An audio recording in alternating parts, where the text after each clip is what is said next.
Hello there and welcome along. The Gardener Ben here with your next rose review. Now, this particular rose and I have had a love affair for the last 24 to 36 months. I first saw this particular rose at the Chelsea Flower Show, where it was exhibited by several different rose growers in 2022. I fell in love with it then, and I then saw it again in 2023, and it's only until now that I've managed to get this particular rose into my actual collection. This rose here in the UK is known as the Duchess of Cornwall, known by several other names, so please do check the caption when you if you're ordering or looking to get this rose from any other location than here in the UK. But it is absolutely sublime. Look at her. The Duchess of Cornwall is absolutely exquisite, blending together all of the characteristics of a hybrid tea and an old English or a new English rose. It is deeply cupped. So you have this lovely bowl around the outside that contains a deeply quartetted bloom, split into 4 individual sections, making those petals ruffled and incredibly textured. This particular rose is an absolute knockout, and for a rose to capture my attention in a sea of tens of thousands of roses at the Chelsea Flower Show, not once, but twice, 2 years in a row, has to mean that this particular rose is absolutely exquisite. The Duchess of Cornwall is a small, compact hybrid tea rose reaching around 90 centimetres by 90 centimetres. This particular rose can be grown in a container or fairly towards the beginning or the front of a border, reaching, I say 90 centimetres, just under a metre. So you can grow it in the front of a border if you wanted to, but it's going to come up to a nice size, very bushy, quite stocky shrub, and it holds these blooms. This is a really nice characteristic. These blooms are really quite large. They measure around 4 to 4.5 inches in diameter. I'm going to bring them really close into the camera so you can see the texture on those, because the texture is really what sets this rose apart, as well as its fragrance. But the flowers are borne bolt upright, as you would expect with a hybrid tea, which is a really lovely characteristic. Looking down on it, you get this lovely shelved effect with the particular rose, all these beautiful flowers staring up at you. They actually open a rich, deep apricot colour and slowly fade out to this strong mid-pink. You can see if I roll the flower round, there's a slight amount of sort of lime green and sort of pale offish lime green white to the back of them, which only goes to really highlight the colour.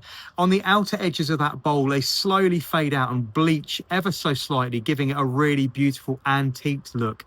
The Duchess of Cornwall is an absolute knockout, starting flowering very early in the season, at the beginning of May. This particular plant is going to march forward with wave after wave after wave of flower all the way through to the very back end of September, making it a really hard-working hybrid tea in the garden.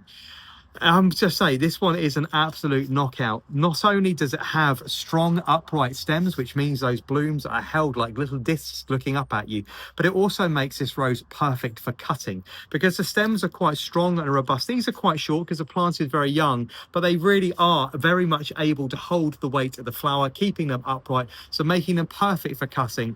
I cut the first wave of flowers from this particular plant and brought them into the house, where they lasted an astonishing 4 or 5 days in advance. So really good vase life for a rose like this. As you can see, the yellowing on the back of the buds is quite distinctive, that sort of lime green and yellowing as the buds are tight. You can see that outer bowl, those petals ever so slightly longer than the buds inside, giving you that disc-like appearance when the plant is fully open.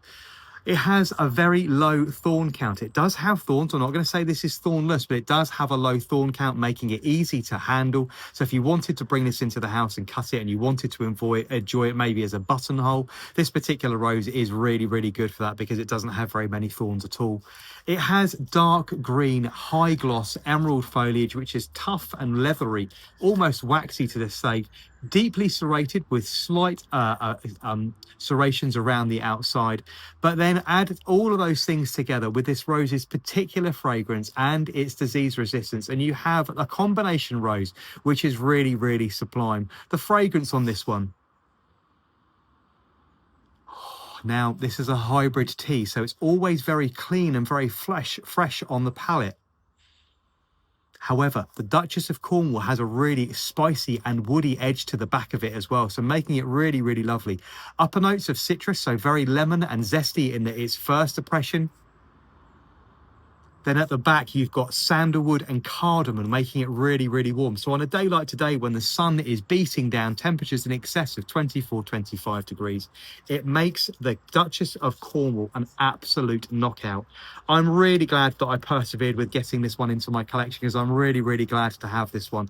A rose that is going to be perfect for cutting. I'm going to be awarding the Duchess of Cornwall 7 stars for disease resistance, making it up in the top 3/4 of the classification, awarded out of 10 stars. And I'm also going to be awarding this particular rose 7 out of 10 for fragrance rating as well. So altogether, the Duchess of Cornwall, named by 7 other names, so please do check the caption for the name that this particular rose is called and being grown in your region.